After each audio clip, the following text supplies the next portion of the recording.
Hello and welcome to this, the fourth program in the current series of Barbados' Sea Portal, as we continue our path towards the construction of a deep-water harbour for Barbados. I'm Sherwood McCaskey. As always, thanks for your time.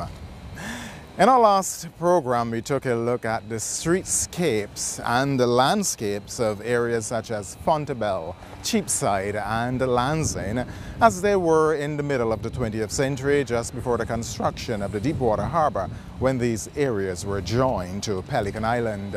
In this week's program, we shall begin a look at the actual construction of the harbour, but not before you get a sense and an understanding of how the entire project was financed. In fact, this was a major undertaking for Barbados and required a large sum of money that was not available to the government locally. Now, how was the project financed?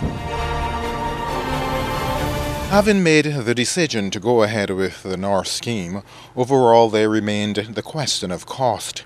Remember, this was the 1950s, a time when Barbadians were considered to be renowned conservative people. In no field has their conservatism been more clearly expressed than in the field of finance. Barbadians were proud not only that they balanced their budgets and that they never had to beg the British government for grants in aid, but they were also wedded to the economic theory that the ruining of a country would result from the creation of a national debt. The years after the First World War were hard and very difficult for most countries of the world. Sugar had reached an all-time low and revenues were seriously curtailed. Then came the Second World War. Against such a background, the construction of a deep-water harbour was unthinkable. There was much coming and going, many reports were prepared, and many investigations made. Negotiations of an intricate and prolonged nature had to be undertaken before the money for the project could be cleared. Up until that date, the biggest boost ever given to Barbados' economic stability came from British investors in January of 1956, when a loan for almost $12,500,000, which the Barbados government sought to raise on the London's market, was oversubscribed in less than 5 minutes. That loan gave our deepwater harbour its first start. But how did this occur?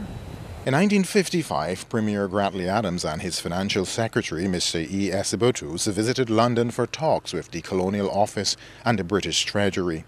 London investors felt at the time that Britain's credit squeeze caused through new restrictions placed on credit by then-Chancellor of the Exchequer, Mr. Butler, in an effort to stamp out inflation in Britain would have affected the raising of the loan. But Premier Adams, who must have been told by the Colonial Office to go home and return later, said, "I feel quite optimistic about our prospects of getting money eventually, but I'm not optimistic about getting it immediately." And after the first day's talk with the Colonial Office and Treasury, Premier Adams said, "The outcome will be favorable." He announced that Barbados had been granted Treasury permission to a loan in London to finance the building of the deepwater harbour. And following the final day's talks with the Colonial Office, Premier Adams continued, "I think the solution of linking the question of construction of the deepwater harbour with general development makes it easier for us to finance our various schemes." Less than 6 months later, in January to be exact, the prospects was being advertised in London by the Crown agent who was raising the $12,500,000 on behalf of the government of Barbados. The list of applicants opened on Thursday, January the 29th, 1956, and so the name of Barbados went on the London Stock Exchange for the first time. It is interesting to note that the island did not have any previous exchange loans. The following day, January the 30th, surprised Barbadians received news that within minutes, the loan for the construction of the deepwater harbour was oversubscribed. Now, with finance available, a team of top civil servants were well placed to look after the administrative work of what was the single biggest engineering construction project in the Eastern Caribbean, one thought by many to be an impossible task. The late Ethel Thompson was a top civil servant intimately involved in the construction of the Deepwater Harbor. Most ministries then had at least one permanent secretary, but you had a special permanent secretary for the harbor alone, doing nothing else but looking after the administration of the harbor. And in addition to that, you also had additional officers further down the line within the ministry looking after particular aspects of the construction of the harbor. It increased the ministry actual staff by, I would say, 50%, because more and more correspondence was going in and coming out, and you had to filter up to the person responsible for whatever it was. Particularly, you had to know, of course, which officer was doing what, and direct the correspondence to that person to get a response. But even before that, the notion that Pelican Island would be absorbed into Barbados because it was an offshore island, and no one at the time, no ordinary person, felt that it would ever become part of the mainland. And that obviously was a major event. The whole of Barbados were quite fascinated. One of the first things I did was to go up to Bagatelle and contour the area where the quarry was going to be so they could see how to develop it. Bagatelle Quarry in St. Thomas, Bagatelle where they're near to Blunt's and Christie's, some say even Vaucluse, Hangman's Hill, mainly Bagatelle. And some came from Highland Plantation further up in St. Thomas, you know, where Highland meets Carrington and near to Richmond Hall. And the result was that for 3 to 5 years, there were these huge Richard Costain trucks, because Costain was the big company out of Britain which was invited to come in, given the contract to build the harbour. And well, C.O. Williams was not functioning in that way at the time, but Costain was the first company that moved the earth to please Bajans. And every day, dozens of truckloads of rock came from the quarries in St. Thomas to build the Bridgetown port. Most of them were commerce, whose agents was Coal Garage. They were located where the Leighton Power has their offices now in town, just off the street, opposite liquidation. And they were the agents for commerce. So these used trucks with these huge boulders glistening in the sun. Some of them 2 tons were taken by Costain trucks and those trucks lumbered and deposited their loads into the harbor. Leroy Robinson was one of the drivers of the Costain trucks. He details the route taken by the drivers as they transported the boulders from the Bagatelle quarry to the construction site here. Well, the route that they would used to take at the time, you come out of Costain Yard. I saw here, that used to be the road to get into Costain. That's where all the cargo used to go in. For the morning, we would go in about 5 o'clock to pick up the truck. And we would come out. And we would come there to Esau and make a left. When you make the left, then you make the right there to Westbury New Road and come up there. That you come straight to the cemetery wall. You come there by that shop and then you make your left. And you go down Westbury Road. And you go round Deacons and come up. Then you get to the top of Deacons Road, you make your left. And you come down and you come up the same road you come, up to St. Stephen. You come at St. Stephen, and when you get up there, the same little crossroad to the top there, you cut cross there. And you head across, up cross Hineshill there, and you go over, and you run right away out till you get to like where Queen's College is now. And you make the right there for the quarry. You go right across there, what do they call it there now? Quarry Park. You run right across there, and then when you get up to the corner, you make the left and go down that by that little roundabout. You go down there, and you pull in down the yard. What part? What I got now, the Charles Plastic place. That is what part you used to go in. You come down, you go around that little bend, and you go through there, and Instead of going up in the plastic, you bear to the right a little bit, and that was the quarry. That's the entrance to the quarry. You go in there, them big caterpillars in there, used to blow up all the stone and things from in there. There was a guy named Mr. Lednor.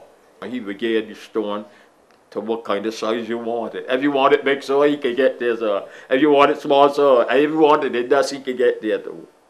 And we used to come in and pull in there and load. So when we load, we would come back now and when we get to the corner up the road, we would make the left and go there by where the big gas station is. I hit Redmond Village, make the right and come along down. We would come all the way down to Warren. And when you get down to Warren, you make the right and you come along down, to come down to Spoonhill and come down to Eagle Hall, then head back in the port. That was the route that you used to got, that we used to got to do with them things. And people would come from all sides to see this exercise happening and see those boulders going into the sea. When we get away from Sunday School, we were bolting for down there. And then all the work that was going on, well, it resulted in a lot of us getting our backsides cut because you get home late from Sunday School and things like that. But who cares? And it was most fascinating because in those days, we didn't have anything of that magnitude in the island. These massive boulders and trucks and so on. And by staying by my father from time to time, I observed that they worked almost 24 hours a day, which was another feature in Barbados outside of a sugarcane factory.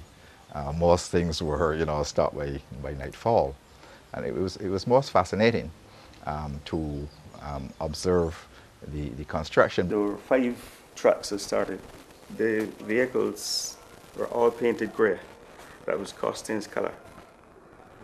The ones between the quarry and the actual site, they all carried SL plates, special license plates.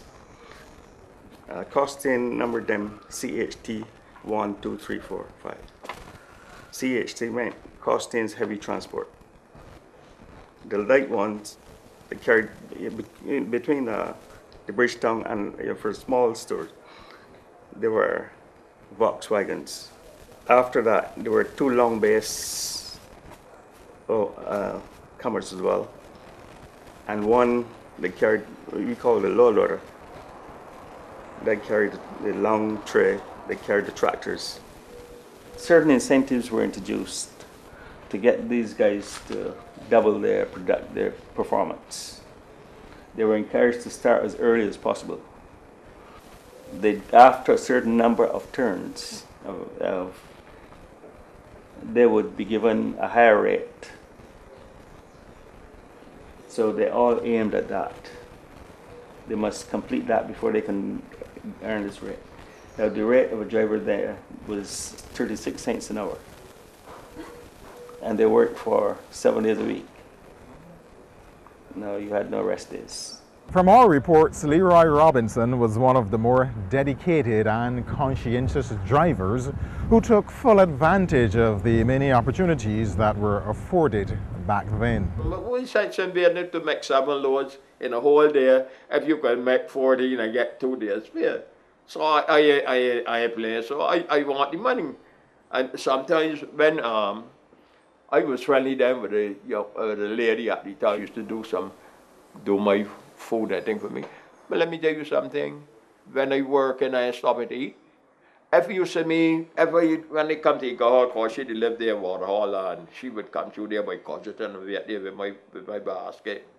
And when I get there, I open the thing and put she inside there. I used to do that like when I come down, I heading out to discharge.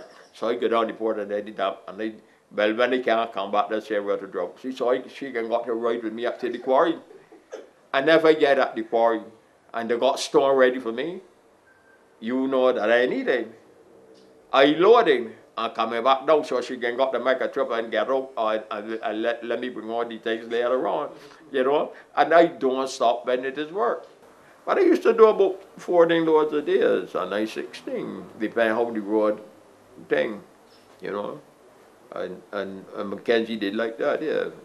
This was, I would say the only way that they were able to complete that harbor in that short time, because they found ways of making those who would drive at a slow rate, according to Mr. Peacock, they were actually forced.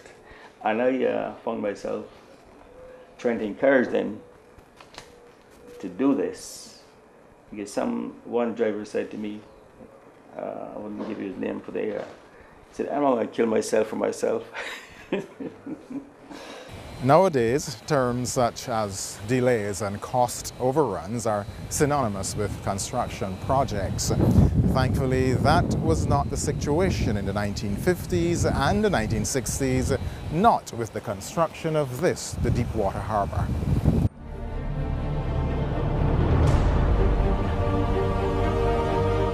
Later in the series, you will learn that the work here was completed ahead of time and within budget, and that no doubt was due in part to the hard work and dedication of workers like Leroy Robinson and many others whose enduring legacy is seen today in the port of Bridgetown.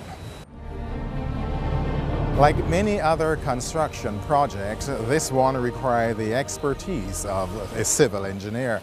Then young Michael Clark had recently completed his studies in that discipline in the UK. And just a few months before I was due to graduate, I heard that Costain had got the job to build the harbour. So I wrote and asked them if there was any chance that I could get a job. And they told me, well, next time you're in London, come in and see us and see what happens. So I went in, had an interview, and I must say, to go back to how things were in those days, the fellow, Mr. Soden, who was going to be the agent out here, said to me, well, what kind of a salary are you looking at? And I said, well, you can always start big. I said, well, I was hoping to get about £1,000 a year. And he leant forward in his chair and he said, do you think you're a film star or something? Anyhow, he said, well, as long as you pass your exams and graduate, I see no reason why you shouldn't get a job. But he said, what are you going to do if we don't give you one? I said, well, I'm going back to Barbados anyhow. So he said, well, you go back there, and when you get there, apply, and there's no reason why you shouldn't get it. So when I got home, I applied and was given the job, and I worked there for the whole 4 years when it was being built. The late Michael Clark was not paid a film star salary. We also know that Michael Clark, like Leroy Robinson, worked diligently on the project, and they were both well respected by the workers here on the site. Now, as it relates to heavy construction, one of the first projects was the building of a rubble bank between the then Princess Alice playing field and Pelican Island, which linked Barbados. Well, there was the main rubble bank that went out. That was the first thing that was started, really. Just tipping trucks, reversing back and tipping, and the bank went out. Establish a landward bridge, and you can see it in your graphic there, how they made a road, they improved and deepened and bolstered the road which came down Travers Way. Travers Way was now expanded, and they began moving it towards what is now the entrance of the harbor. The first trucks drawing the rubble, they came to a particular point in the border of and dumped the boulders into the sea. The second one added, and they made a road 1, 2, 3, connecting Pelican with Barbados. Oh, that was, they just had the trucks coming back and dumping the stones and boulders and make that road to Pelican, you see? And then the blocks then start from Pelican and come down, you know? Had this big, huge lever crane. It used to lay the blocks. The laying of the blocks to build the brick wall and quays will be discussed later. Now, during the construction of the Deepwater Harbor, some 1,700,000 cubic yards of marl were removed and pumped ashore through a 24-inch diameter pipeline of 2,000 feet long. So that all that sand that was pumped up from the bottom and pumped in then to reclaim the land. It was a Dutch company that did that, and the dredge, I have a great big pump on the dredge, and at the end of the thing that I put down into the bottom is a big thing that turns to churn up the sand, and the pump just sucks it up and throws it out the other side. Sediment was gouged from the seabed and rubble piled upon rubble to trap and drain over 90 acres intended for reclamation. And then, of course, the dredging people had to come in and dredge out the whole area, which all that sand was pumped in to reclaim the new land. This was quite exciting.